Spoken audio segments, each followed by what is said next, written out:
ಇವತ್ತು ದೇವರ ಮಕ್ಕಳೇ, ನಿನ್ನ ಕುರಿತೆ ದೇವರು ಹೇಳ್ತಾ ಇರೋದು, ನೀನು ಧೈರ್ಯದಿಂದ ಇರು, ನೀನು ಭಯಪಡಬೇಡ. ಅಲೆಗಳನ್ನು ನೋಡಿ ನೀನು ಭಯಪಡಬೇಡ, ಬಿರುಗಾಳಿಯನ್ನ ನೋಡಿ ನೀನು ಭಯಪಡಬೇಡ. ಯಾಕೆಂದ್ರೆ ಅಲೆಗಳನ್ನ ಬಿರುಗಾಳಿಯನ್ನ ಗದರಿಸುವುದಕ್ಕೆ ಶಕ್ತನಾಗಿರುವಂತ ಯೇಸು ನಿನ್ನ ಸಂಗಡವಾಗಿದ್ದಾನೆ. ನಿನ್ನ ಜೀವಿತವನ್ನು ಮುಗಿದೋಯ್ತು ಅಂತ ನೀನು ಅನ್ಕೊಳ್ಬಹುದು, ಆದ್ರೆ ದೇವರು ಹೇಳ್ತಾ ಇದ್ದಾನೆ, ಇವತ್ತು ನಿನ್ನ ಜೀವಿತ ಮುಗಿದೋಗಿಲ್ಲ. ಈ ಅಲೆಗಳಲ್ಲಿ ನೀನು ಮುಳುಗಿ ಹೋಗೋದಿಲ್ಲ, ಈ ಅಲೆಗಳ ಮಧ್ಯದಲ್ಲಿ ನೀನು ಮುಳುಗಿ ನಿನ್ನ ಕುಟುಂಬ ನಾಶವಾಗೋದಿಲ್ಲ. ಆದ್ರೆ ದೇವರು ಹೇಳ್ತಾ ಇದ್ದಾನೆ, ನಿನ್ನ ಜೀವಿತ ಇಲ್ಲಿಗೆ ಮುಗಿದಿಲ್ಲ, ಒಂದು ಜರ್ನಿ ಆರಂಭವಾಗಿದೆ.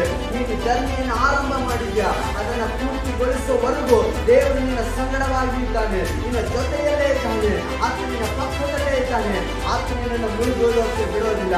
ಯೇಸು ಎಲ್ಲ ವಾತಾವರಣಗಳನ್ನ ಬದಲಾಯಿಸೋದಕ್ಕೆ ಆತನು ಶಕ್ತನಾಗಿದ್ದಾನೆ. ಇವತ್ತು ವಾತಾವರಣಗಳು ನಿಮಗೆ ಅನುಕೂಲವಿಲ್ಲದೆ ಇರಬಹುದು, ಅನಾನುಕೂಲವಾಗಿರ್ಬೋದು, ಆದ್ರೆ ಎಲ್ಲ ಅನಾನುಕೂಲವಾದಂತ ವಾತಾವರಣಗಳನ್ನ ಅನುಕೂಲವಾಗಿ ಬದಲಾಯಿಸೋದಕ್ಕೆ ದೇವರು ಶಕ್ತನಾಗಿದ್ದಾನೆ.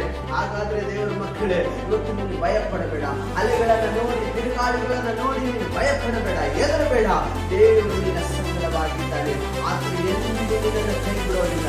ಆತನು ಹೇಳಿದ್ರೆ ಆಚೆ ದಡಕ್ಕೆ ಹೋಗೋಣ ಅಂತ ಆತನು ನಿನ್ನನ್ನು ಕರೆದಿರೋದಾದ್ರೆ ಆಚೆ ದಡಕ್ಕೆ ಸೇರಿಸೋದಕ್ಕೆ ಆತನು ಶಕ್ತನಾಗಿದ್ದಾನೆ. ಅದರ